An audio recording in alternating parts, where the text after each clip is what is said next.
What if I told you that one of the most powerful weapons ever created wasn't a bomb, wasn't a tank, wasn't even an army? It was a piece of paper. A piece of paper that allowed one nation to finance wars, influence governments, survive crises, and become the center of the global economy. And here's the crazy part. Most people think America became the world's superpower because it won World War II. But that's not entirely true. The real story begins in a luxury hotel hidden in the mountains of New Hampshire, a place where politicians, economists, bankers, and power brokers gathered, while millions of soldiers were still fighting and dying overseas. What happened inside that hotel would reshape the world for generations. A deal so powerful that 80 years later, we're still living inside the system it created. This is the story of how the dollar conquered the world. And by the end of this video, you'll understand why nearly every country on Earth still plays by rules written in 1944. Let's begin.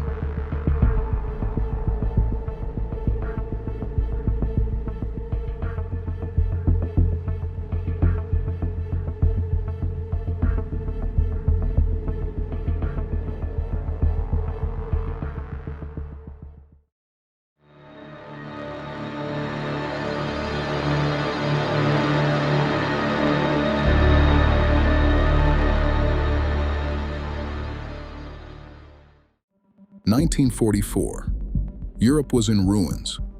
Entire cities had been reduced to rubble.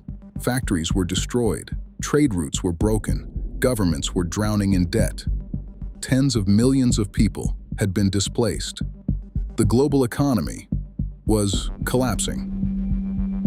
But while much of the world was bleeding, America was booming. Its factories were running day and night. Its industrial production was unmatched. Its homeland had escaped the devastation suffered by Europe and Asia.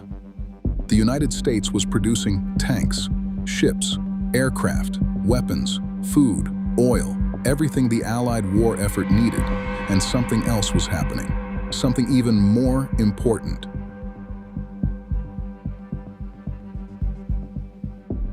The world's gold was flowing into America. Countries buying American goods had to pay somehow. Many paid in gold. Year after year, America's gold reserves grew. By 1944, the United States possessed the majority of the world's official gold reserves.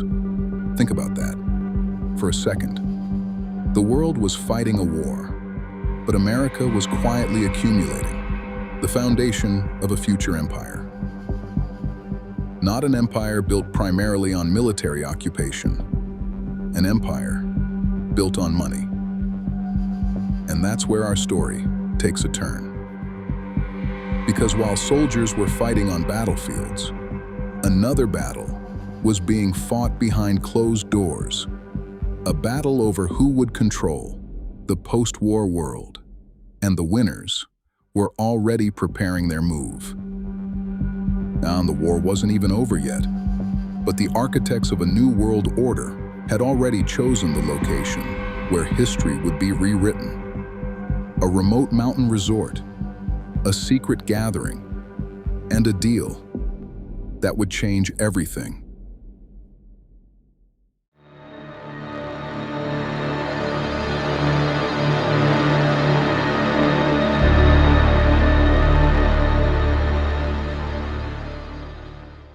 July 1944. Bretton Woods, New Hampshire. At the luxurious Mount Washington Hotel, delegates from 44 nations gathered. Officially, they were there to discuss economic reconstruction. Unofficially, they were deciding who would dominate the next century. Imagine the scene. Representatives from nations devastated by war, diplomats, economists, bankers, finance ministers, all sitting together, trying to answer one question: how do we prevent another global economic catastrophe? The memory of the Great Depression was still fresh. The world had seen how financial collapse could fuel political extremism. No one wanted a repeat. Two men emerged as the key players: John Maynard Keynes from Britain, Harry Dexter White from the United States. Both brilliant, both influential, both determined, but only one represented the country, holding most of the world's gold. Britain was exhausted. America was ascending. The balance of power had already shifted, and everyone knew it. The negotiations were intense. The arguments were fierce. But gradually, a framework emerged. A system unlike anything the world had ever seen. And at the center of that system stood the US dollar, not gold, not the British pound, the dollar. The consequences would be enormous. But first, America needed the world to accept the deal. And what made the deal so attractive was one simple promise. A promise that sounded almost too good to refuse. The United States wasn't asking the world to trust paper. It was asking the world to trust gold. At least, then, that's what everyone believed.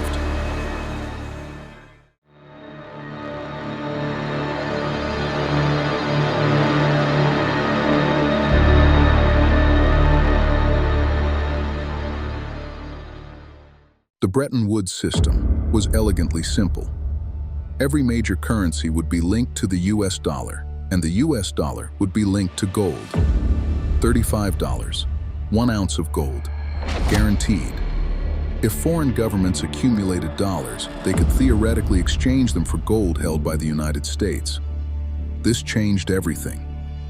For the first time, the dollar became the anchor of the global financial system.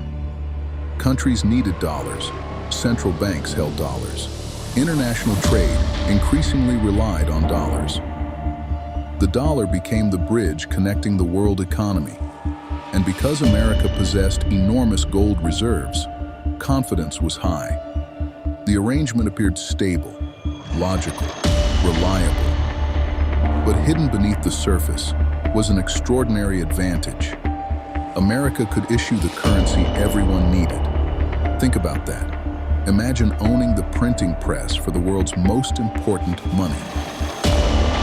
Every country needed dollars to participate in global commerce.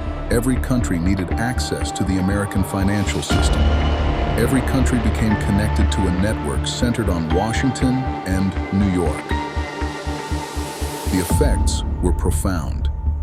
America could borrow more cheaply, trade more efficiently, project influence more effectively. The system wasn't merely financial, it was geopolitical. And as the decades passed, and the benefits became impossible to ignore, the United States wasn't just participating in the global economy anymore. It was becoming the operating system of the global economy. But every system contains a weakness. And eventually, the weakness of Bretton Woods would become impossible to hide. The world trusted the dollar because the dollar represented gold. But what happens when there are more dollars than gold? That's where the story gets dangerous.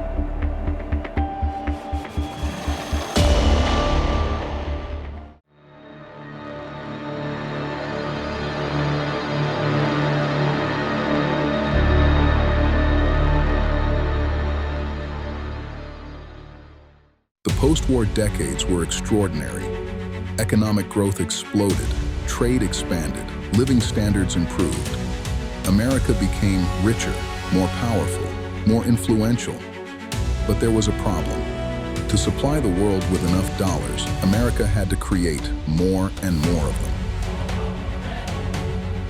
And over time, the number of dollars circulating internationally began to exceed the amount of gold backing them. Foreign governments noticed. questions emerged.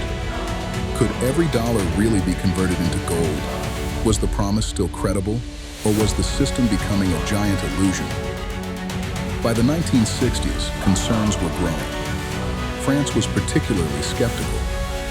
President Charles de Gaulle openly criticized the arrangement. Some countries began converting dollars into physical gold. Gold started leaving American vaults. Pressure mounted. The numbers no longer worked. The world was demanding more dollars. But every new dollar weakened confidence in the gold guarantee. America found itself trapped by its own success. The very system that created its dominance was becoming increasingly unstable. Then came the breaking point. A moment so important that it changed global finance forever. A moment many historians now call the Nixon Shock. The promise that built the system was about to disappear, and yet somehow, America would become even more powerful afterward. How is that possible? Let's find out.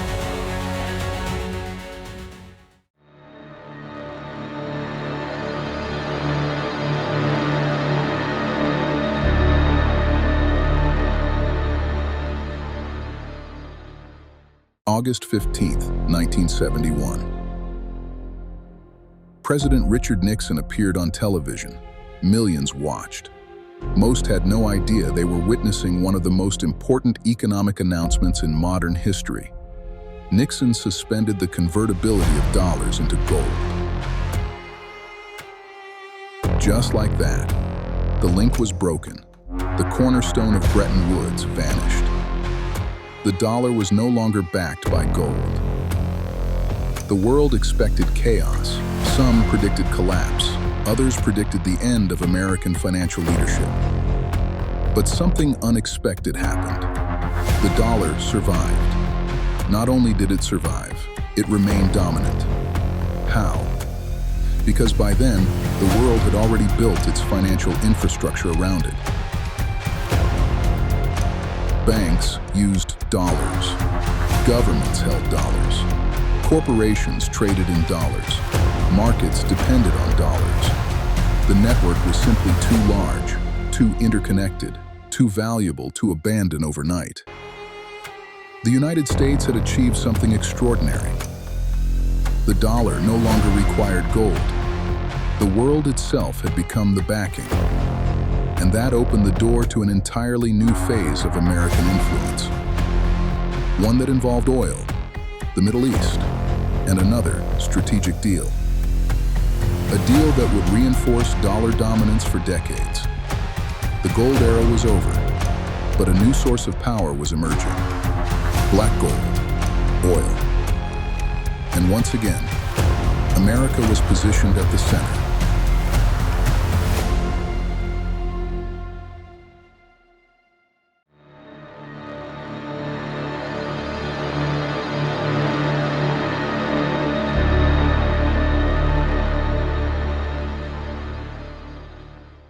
During the 1970s, energy became the lifeblood of the global economy. Factories needed oil, transportation needed oil, nations needed oil. The demand was universal. The United States reached agreements with key oil-producing countries. Over time, oil transactions became heavily linked to dollar-denominated markets. As countries purchased energy, they accumulated and used dollars. This strengthened global demand for the currency. The result was powerful. Even after leaving the gold standard, the dollar remained deeply embedded in international commerce. And here's where many conspiracy theories emerge. You'll often hear claims that every war in the Middle East was fought solely to protect the dollar. Reality is more complicated. Geopolitics is never that simple. Energy security, regional stability, military alliances, economic interests, all play important roles. But one thing is undeniable. The global energy system helped reinforce the dollar's position. And the stronger the dollar became, the greater America's influence became. Yet despite all this power, new challenges were appearing. And for the first time in decades, some countries started asking an uncomfortable question. What if the world no longer needed the dollar? The empire built in 1944 survived the collapse of gold. It survived oil shocks. It survived financial crises. But can it survive the 21st century?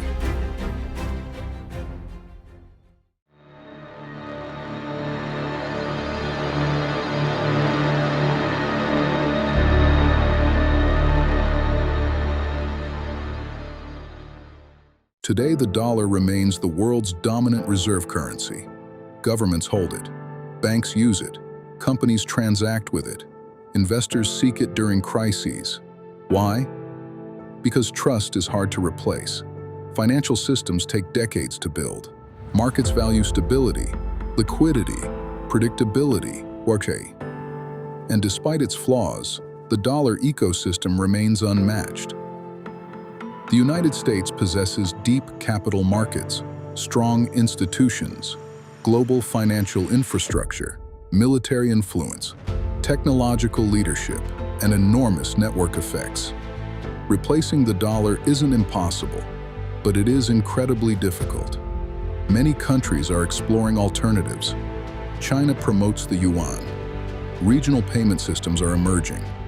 Digital currencies are evolving. The conversation has begun, but the reality remains clear. The architecture created during and after World War II continues to shape our world. A meeting in a mountain hotel, a promise tied to gold, a currency adopted by nations everywhere. Together they created one of the most influential systems in human history. And whether that system lasts another decade, or another century, its origins lead back to a single war. A war that transformed the dollar from a national currency into the currency of the world.